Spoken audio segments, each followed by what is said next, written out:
this is Max Speed. I'm back up on top of Smugglers Notch today.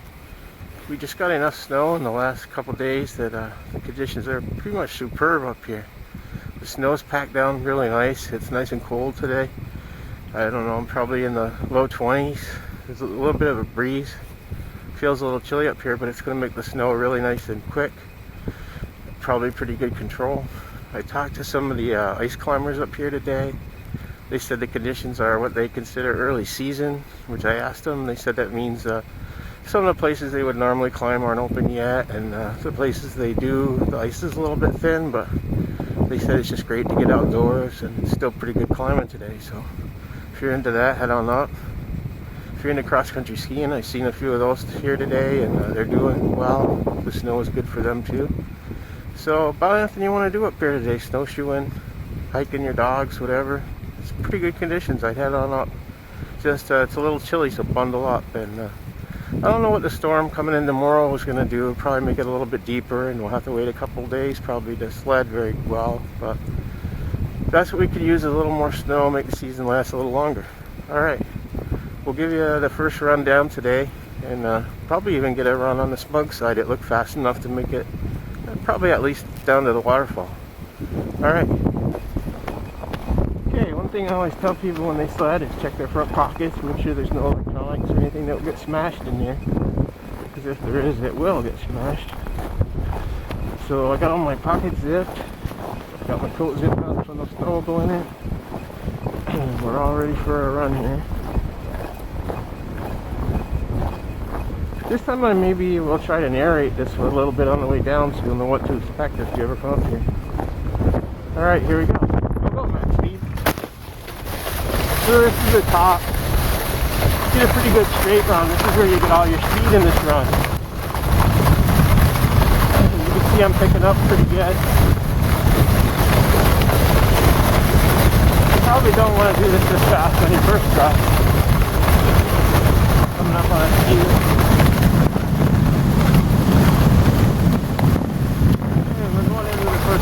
Here, make a left, stay on the left side. I'm getting a good drift going here. You want to tuck right in by this rock. Gives you plenty of room on this one. From here on out, it's pretty easy. Hi. The conditions really couldn't be better than they are today. It's like perfect. What I thought I call it perfect sled.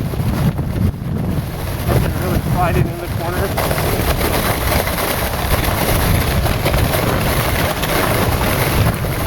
So I did that.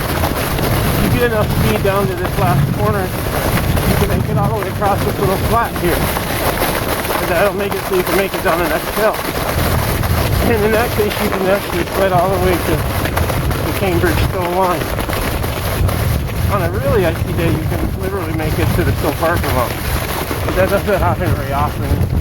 I wouldn't advise it unless you're a pretty advanced sledder. So you see, I carried a lot of speed into this other hill. So today was a pretty good run.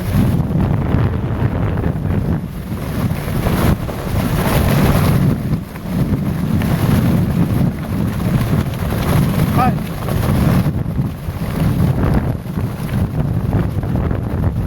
So I did bring my GoPro today. I brought my old Nikon camera because you could hear me a lot better on that. I found that the GoPro sound isn't really that good if you keep it covered up so the snow doesn't get in it. I haven't tried it with a skeleton back door yet, but I'd be worried about snow getting in it, I think, with that. So I'm slowing down pretty good now. I can keep going and I would probably make it through the line, but that'd probably bore you. So I'll probably stop down here by the Cambridge sign and head on back up. And probably on the way back to the car, I'll give you a little taste of what it's like on the Smug side. Because today would be a good day for that. Alright, here we go.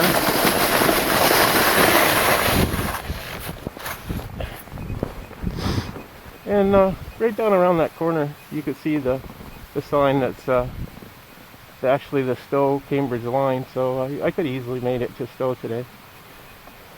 Alright, Right, so we're back. Made a couple runs on the stove side. The snow is cold and really good and fast today, so I didn't have a GPS with me, but and I got upwards of 30 miles an hour. Did some really good drifting in the corners. I brought my drifting sled today.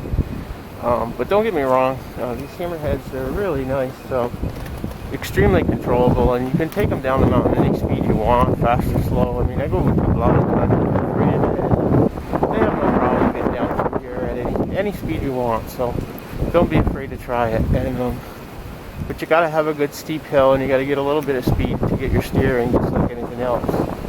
So just to show you what the Smug side is like, I'm going to take a little run down this, probably sitting up on the sled today, and show you what that's like. And hopefully we'll get some snow tomorrow, and it'll get packed down. Today the conditions could best be described as superb up here for sledding. It's had heavy travel, and so it's packed down really nice. It's just perfect for sledding. So get on up here and sled, ski, snowshoe, ice climb, whatever. Get outdoors. It's the place to be.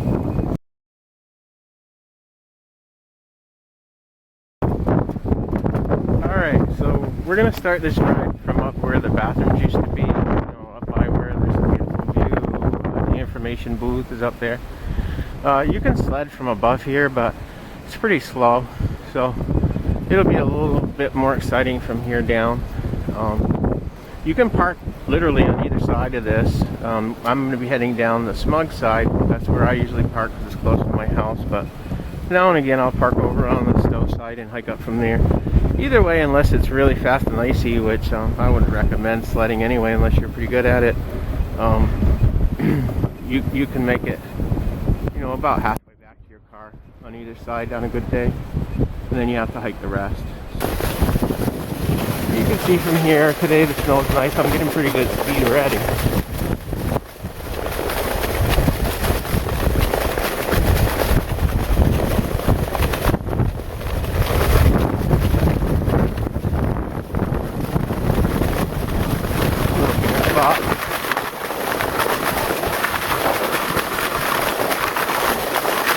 So we want to get to speed up here because we're coming up on what's going to be a little bit of a flat. Trying to make it across as far as I can without walking.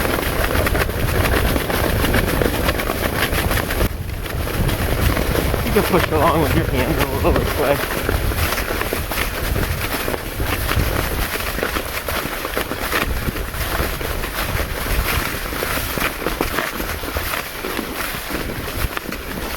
I'd like to build me a pair of gloves with a claws and a bear claw. I can really get a push, but I haven't done it yet.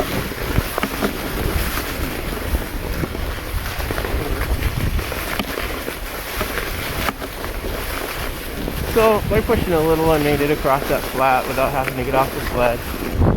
Normally I'll get up and walk on a slower day.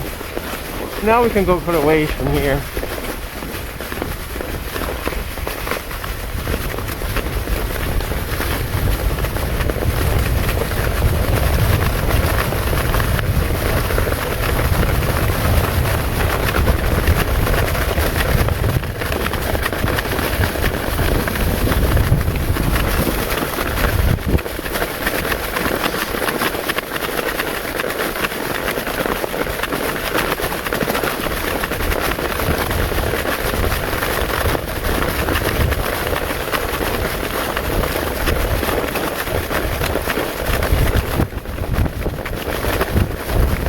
Hi.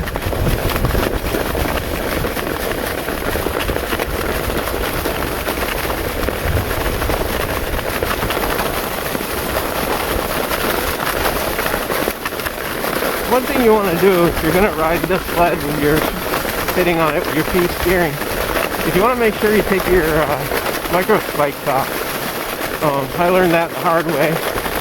First couple of times I rode with them on, and it really digs up your sled pretty good. Takes the powder coat off the frame, so if you want to keep your sled in good shape, make sure you take off your spikes.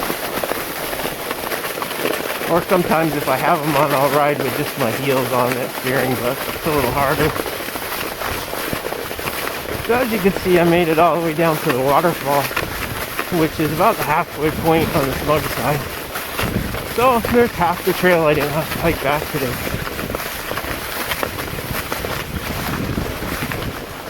You see the ice is forming pretty good on here. Near the end of winter there'll be some really nice ice caves you can go in and explore. Well, not quite there yet. So once you get past the waterfall, then there's this nice little section here you can go for a ways. Not too far though. And then I'll have to hike some. Probably today.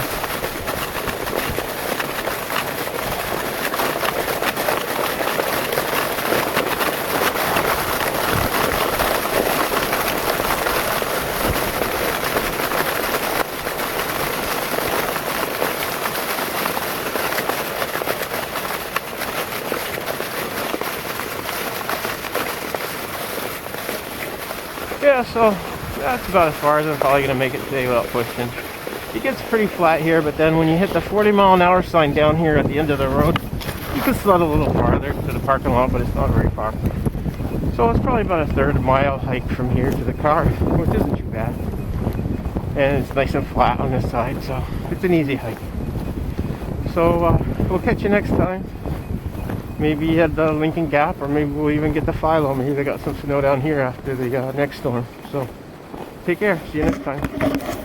So I've been trying to get a bagel at this Mountain Seasons store on the way up the Notch Road, but every time I come here they're closed. So these are the hours. I've heard that they're bagels. They're boiled in the condensation from making maple syrup. So I'm kind of interested to see what they'd be like.